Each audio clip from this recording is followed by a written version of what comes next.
Now, they just issued me a citation for noise disturbance. Look at all the vacation time they on now. I don't need to say the date and time. It's already automatically recorded right here.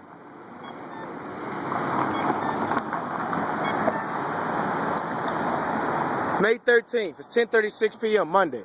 That's 240 that just went down the street.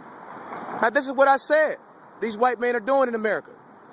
People making calls about they hearing my voice. This directly has to do with the body. He want to touch my ID, damn near chase me down the street, talk about the noise level. This their satisfaction. Now, this is how they go around ignoring it. This is how they ignore it. They let somebody call the complaint in so they can have an excuse for getting you off the street. Because you're trying to get the message heard. That police been assaulting you all your life like a practice dummy. That's 163. They're using you like a practice dummy, and the public is none aware about it.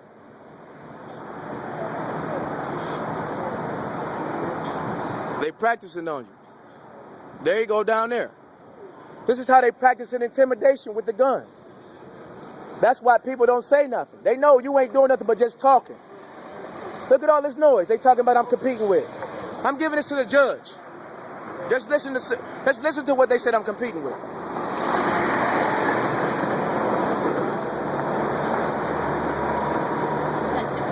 They said they heard me on the 12th floor. Whether they heard me on the 12th floor or not,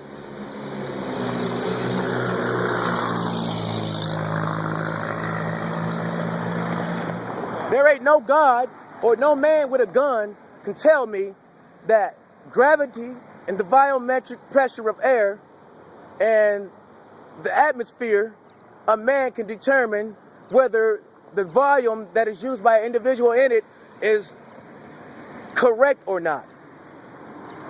Man, it's 10:30 at night. I'm out here by myself.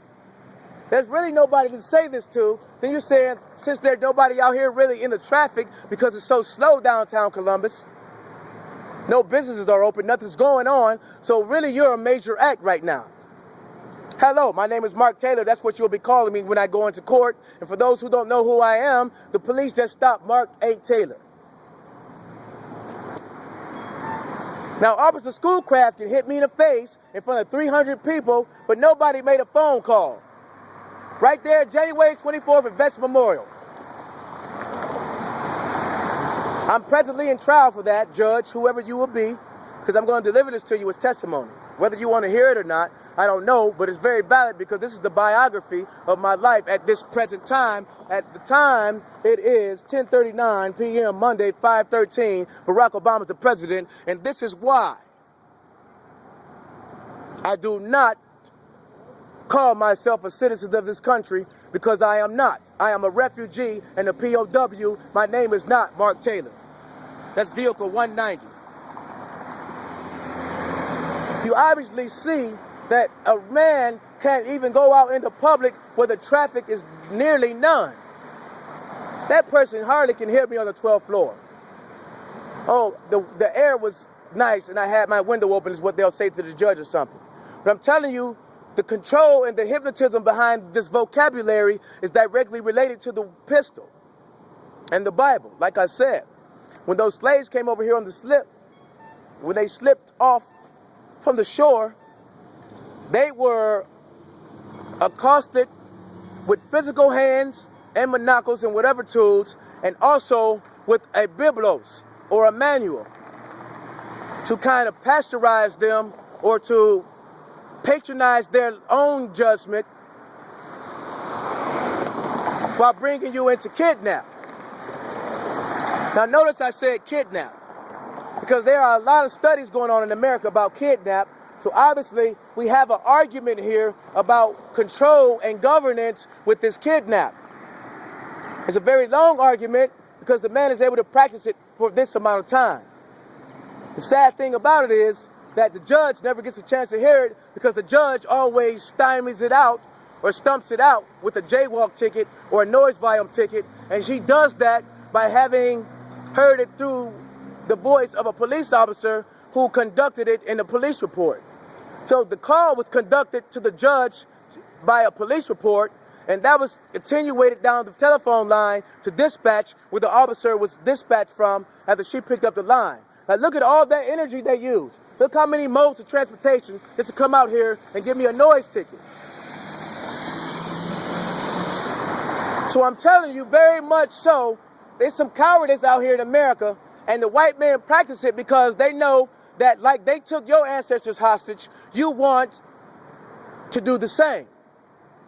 But you don't go about it that way because they make sure you never possess the power to be able to do that, and all you need is to have the equal amount of pistols or possession of them in your neighborhood or in your culture. So they make sure that the males who come up in your culture never have a background that allows them to carry a pistol. You don't think it's stalking, but there is stalking. There's only one boss at the job for that department. So the other boss is not going to be stepping on the other boss's toes when the boss is over there running that department, because his own dad, he has his own job to do.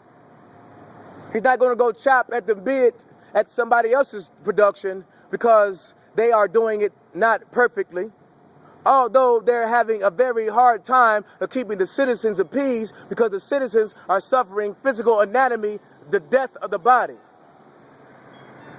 Cops are breaking their eye sockets, putting them in the hospital like they did me. And they're looking right at that ticket every day at the time they pull my name up and seeing what Officer Schoolcraft done to me. And the statistics are stating it, that all 300 of those people amount said it, and I have it on my phone. That Verizon wireless phone I got out the garbage, everybody that was in there, I told everybody what my phone was stating. A journal. It's on the fiscal budget, 2013. January 24th, look up Veterans Memorial. That's what I'm talking about. Now look up Mark Taylor, and you'll find out the rest that way. Thank you for listening. And as a matter of fact, it's very hard to say this among this traffic. This kind of traffic that we have, that's coming out of the communities we are in, where we are trying to say what we are saying. We are in the place where we should say this. It's in the Capitol. It's happening in the Department of Corrections, in the ODYS, in the Cleveland Public School System, and under the Ohio Central School System. So under those auspices, under those powers, there's the ability with enough time, because there's never enough time to do the right thing. Time to do the right thing is never running out. So the delay is unnecessary. These people who have done these things have been at work for a long time. If I have to name them, it will be unnecessary because you have the files where I filed these complaints. If the files are already invisible, then we know that the Paperwork Reduction Act was help for slavery. I'm going to end right there because I said a lot and I don't want myself to forget my spot where I am leading in America in this kind of ability.